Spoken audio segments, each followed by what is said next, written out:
بسبب الحب رونالدو الظاهرة خسر في نهائي كأس العالم، وبسبب الحب النجم دبراو تخاصم مع الصديق ديالو حارس ريال مدريد كورتوا، وبسبب الوفاء النجم توتي تم الخيانة ديالو، والنجم البرازيلي ريكاردو كاكا كان رجل مثالي ولكن مع ذلك تم الخيانة ديالو. وفاش سولو الزوجة ديالو على شكون تيه، كان الجواب ديالها ببساطة هاد الرجل مثالي كتر من اللازم. وكذلك بسبب مرأة إيكاردي خان الصديق ديالو ولا منبوذ وخسر المكانة ديالو في منتخب الأرجنتين، والصديق ديالو ماكسيو بيس دهورت المسيرة ديالو ودخل في اكتئاب حاد واعتزل كرة القدم. هنا كنستنتجوا بأن الحب حول بزاف ديال اللاعبين من التشرد وهبط الآخرين من القمة للحضيض.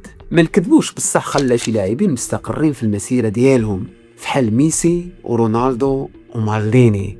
المغزى من هاد الشيء كيبان لي بأن الحب زهر، إذا كنت تعرف زهرك مكفس صديقي بعد من الحب، وركز أخويا في الكارير ديالك باش ما نضيعوش فيك حتى انت.